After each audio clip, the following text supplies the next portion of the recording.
Hi everybody, thanks for coming back for another installment in our vlog series covering the export control rules under ITAR and EAR. Now these rules generally restrict the export of certain controlled items without a license or some form of pre-approval. And as we've mentioned in our other vlogs, we're going to frame our discussion of the rules around these four key areas: restrictions, exports, controlled items, and prior approval or licenses. So we've already covered ITAR in our other vlogs, and we're now talking about the rules under EAR. And in our last vlog, we talked about controlled items under EAR. Now, since most of the restrictions under EAR are in connection with exports and re-exports of controlled items, today we're going to talk about three things that contractors should know about exports under EAR.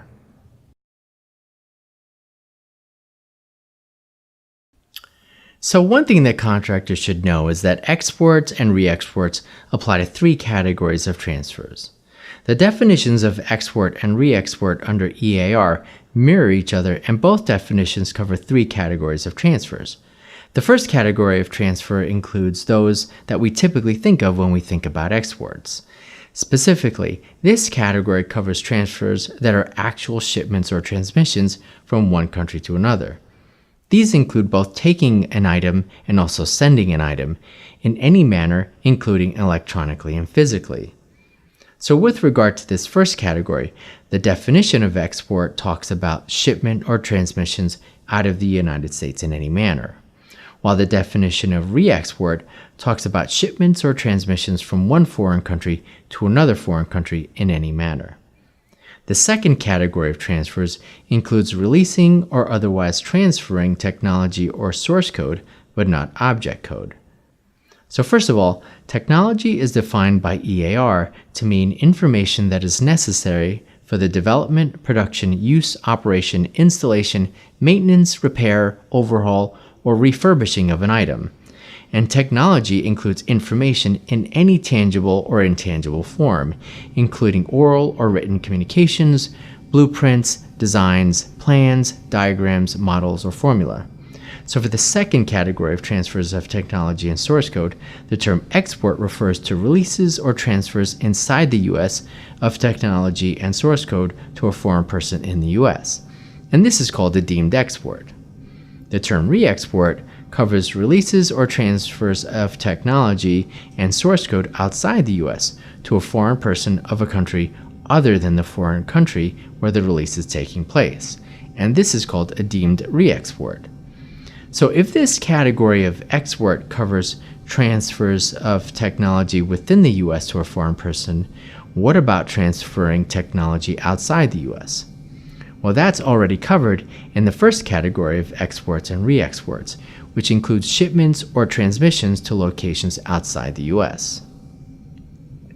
The third category of transfers are transfers of spacecraft that are subject to EAR and not eligible for export or re-export under a license exception. And so for this category, the definition of export refers to transfers by a person in the U.S. to a person in another country or to a national of another country. And the definition of re-export refers to a transfer by a person outside the U.S. to a person in another country or a national of another country.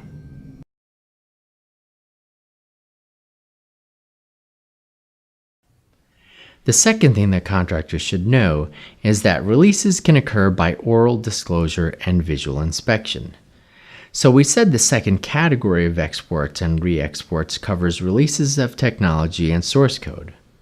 Well, EAR defines what releases are, and it says that releases of technology and source code software can occur through a visual inspection of an item by a foreign person that reveals the technology or source code that is subject to EAR. The definition of release also says that a release of technology and source code software includes oral or written exchanges of technology or source code with a foreign person.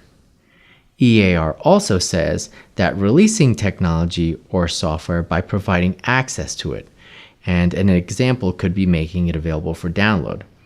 Well, this kind of release is subject to the export control rules and requires the same kind of authorization as if the technology or software were exported or re-exported to the person.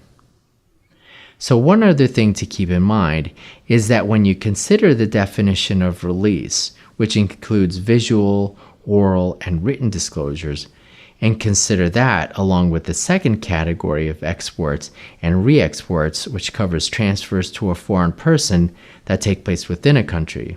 Well, when you consider those two things, you can see how easily it might be to inadvertently cause an export that is subject to EAR.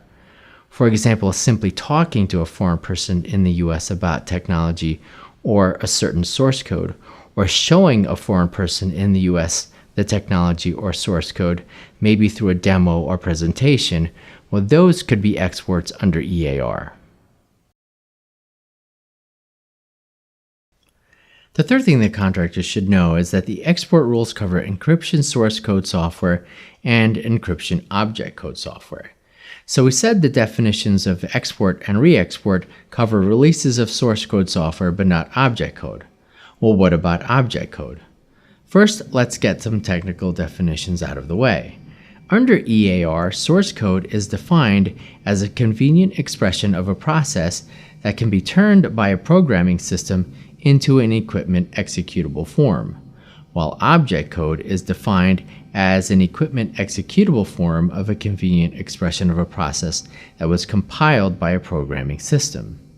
So one is before and the other is after.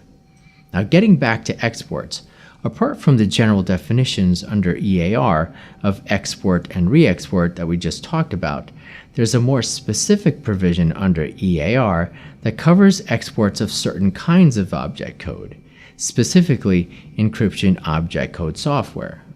Under this more specific provision under EAR, exports of encryption source code software and encryption object code software include actual shipments, transfers, or transmissions outside the US, as well as transfers of software in the US to an embassy or an affiliate of a foreign country.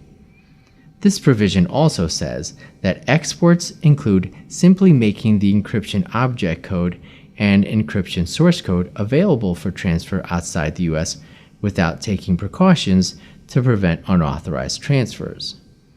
So one final point, if it's not already apparent from this discussion, is that the rules on exporting software that is controlled by EAR, including source code, well, these rules can get very granular and specific, so it may take a bit of digging to determine whether a transfer is an export and what is required, including the kinds of notices and acknowledgments that have to be given for that export to take place.